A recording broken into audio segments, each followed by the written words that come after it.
Link होता है। चलिए सर, प्रेस कॉन्फ्रेंस करने का उद्देश्य क्या है आपका? मैं प्रेस कॉन्फ्रेंस इस सवाल का जवाब देने के लिए आपको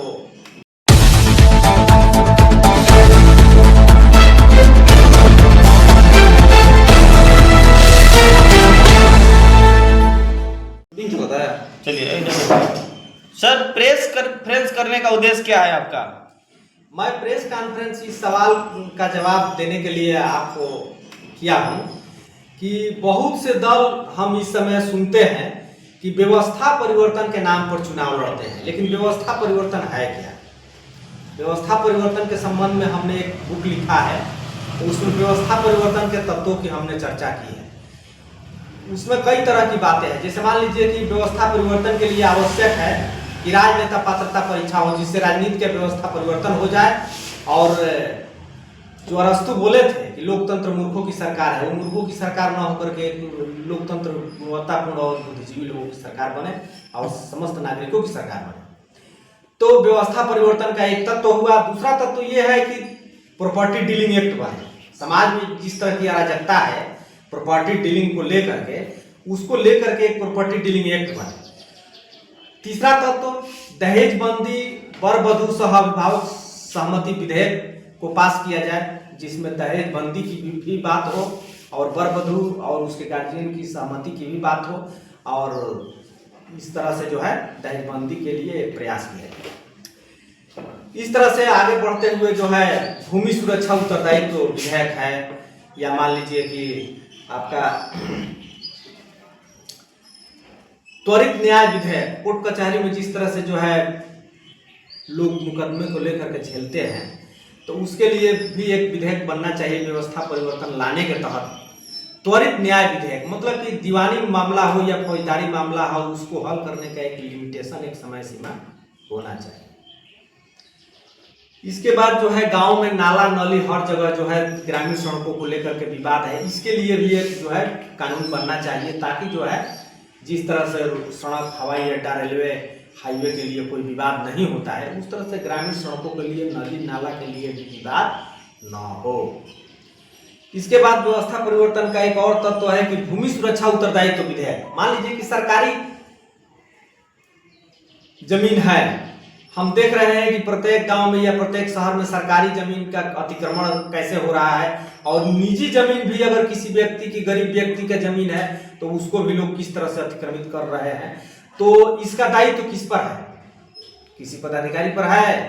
कौन इसकी सुरक्षा की गारंटी लेगा? कोई गारंटी नहीं ले रहा है। तो इसकी गारंटी लेने के लिए कि हर किसी की भूमि, चाहे सरकार की भूमि हो चाहे किसी निजी व्यक्ति की भूमि हो, उसकी सुरक्षा का उत्तरदायी लेने के लिए भूमि सुरक्षा उत्तरदायित्व जो है बनना चाहिए, ठीक ना। और इसी व्यवस्था परिवर्तन, जिस व्यवस्था परिवर्तन के नाम पर चुनाव लड़ते हैं, तो उसके तहत जो है हम तो चुनाव नहीं लड़ रहे हैं, मतलब जो चुनाव लड़ रहे हैं उनको हम बता रहे हैं कि किस तरह से जो है देश में व्यवस्था परिवर्तन करना है। तो सभी व्यवस्था परिवर्तन के तत्व को आगे बढ़ाते हुए एक और अध्याय है कि परिवहन के मामलों में, जो गाड़ी बस चलती है उसमें परिवहन के मामले में भी कई तरह के अनाचार है, ओवरलोडिंग है, ये है वो। तो एक परिवहन अनाचार रोधी विधेयक को भी पास होना चाहिए, इसको भी कानून बनना चाहिए। SC/ST को लेकर क्या कहेंगे सर? इसके बाद जो है चुनाव सुधार विधेयक लाना चाहिए। जिस तरह से चुनाव कर्मचारी जो है चुनाव में करवाने से हिचकते हैं, इसको लेकर के हम यही कहेंगे कि चुनाव की प्रक्रिया अत्यंत बोझिल बनाई गई है, उसको सरल और पारदर्शी बनाया जाए। मतगणना और मतदान दोनों की प्रक्रिया में सुधार किया जाए, ताकि जो है मतदान कर्मी और मतगणना कर्मी जो है अपने को इस कार्य को करने के लिए अपने को जो है उसमें उनको बोझिलता न महसूस हो, ठीक ना। हर कर्मचारी इस तरह के ड्यूटी से भागता है क्योंकि जितना काम होता नहीं है उससे ज़्यादा उसको जटिल बना दिया जाए। काम को सरल तरीके से और शुद्ध रूप से किया जाए। सर, सरकार का जिम्मेवारी क्या है समाज कल्याण को लेकर? समाज कल्याण को लेकर के सरकार का जिम्मेवारी ये है कि जहाँ भी अन्याय हो रहा है, शोषण हो रहा है, मान लीजिए कि जहाँ भी गलती हो रहा है उस पर ध्यान दिया जाए। तो सरकार ध्यान दे रही है, देती भी है, ठीक ना। लेकिन जो है कभी कभी सरकार नीतिगत आधार पर जो है उसको समझ में नहीं आता है कि हमें क्या करना है। जैसे मान लीजिए कि राजनेता पात्रता परीक्षा हो या भूमि सुरक्षा अधिनियम हो, या मान लीजिए दहेजबंदी हो, या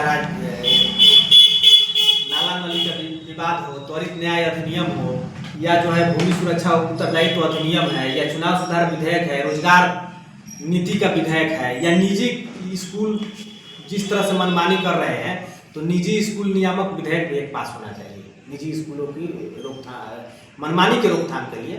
तो इस तरह से जो है हम ये कहना चाहेंगे कि व्यवस्था परिवर्तन के लिए जिस जगह पर और जिस मोड़ पर संशोधन होना चाहिए, नियम बनना चाहिए, वहाँ पर नियम बना करके और उसका जो है कारगर और प्रभावी देखरेख से उसका क्रियान्वयन करने के लिए क्रियान्वयन किया जाए, ताकि व्यवस्था परिवर्तन एक हकीकत में सपना न हो करके एक हकीकत बन सके। धन्यवाद। धन्यवाद।